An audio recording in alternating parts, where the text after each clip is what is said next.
আজও হলো না নিয়োগ দুর্নীতি মামলায় চার্জ গঠন। ইডির ভূমিকায় তীব্র ক্ষোভ প্রকাশ বিচারকের। ইডি নিজেদের দায়িত্ব পালন করছে না। এখনো পর্যন্ত প্রত্যেককে মামলার কপি দিতে পারেনি। অনেকেই মামলায় জামিন পেয়ে গেছেন।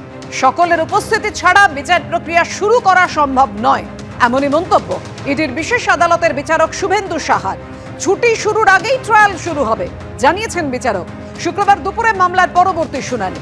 আজকের শুনানির ভার্চুয়ালি উপস্থিত ছিলেন পার্থ চট্টোপাধ্যায়, শান্তনু বন্দ্যোপাধ্যায়, অয়নশীল।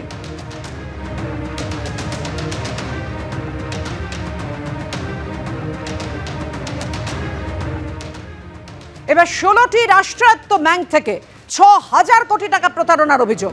ইডির হাতে গ্রেফতার কনকা স্টিলের কর্ণধার সঞ্জয় সুরেখা। গতকাল কলকাতা সহ একযোগে 10টি জায়গায় তল্লাশি চালায় ইডি। ব্যবসায়ী সঞ্জয় সুরেখার বাড়ি থেকে উদ্ধার হয় 4.5 কোটি টাকার সোনার গয়না, বাজেয়াপ্ত একাধিক বিদেশি গাড়ি। এমনটাই দাবি এনফোর্সমেন্ট ডিরেক্টরেটের।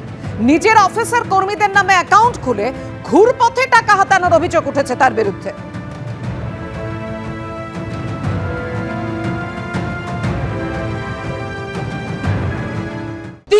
পেরিয়ে গেল, এখনো যে অভিযুক্ত তৃণমূল কাউন্সিলর অধরা। এখনো পর্যন্ত পুলিশ তার কোনো খোঁজ পায়নি। কোথায় অভিযুক্ত তৃণমূল কাউন্সিলর? এফআইআর এ নাম রয়েছে। তা সত্ত্বেও উধাও বিধাননগরের তৃণমূল কাউন্সিলর সমরেশ চক্রবর্তী। উধাও তৃণমূল কাউন্সিলরের খোঁজে আলিপুরদুয়ারে পর্যন্ত পৌঁছে যায় পুলিশ, কিন্তু কোথায় সে?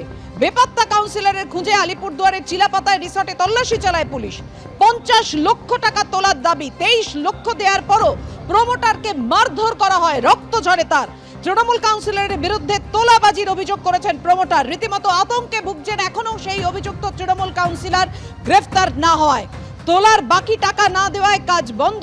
প্রতিবাদ করায় প্রমোটারকে মার, বন্দুকের বাটের আঘাতে রক্তাক্ত প্রমোটার। প্রভাবশালী বলেই কি এখনো অধরা তৃণমূল কাউন্সিলর? উঠছে প্রশ্ন।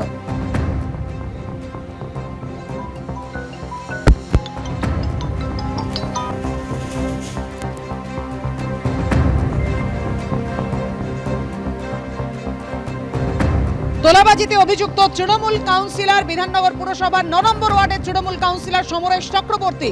আর তার খোঁজেই তার চিলাপাতার বিলাসবহুল রিসর্টে তল্লাশি চালায় আলিপুরদুয়ারের পুলিশ। কিন্তু এখনো পর্যন্ত সমরেশ চক্রবর্তীর কোনো খোঁজ পায়নি পুলিশ।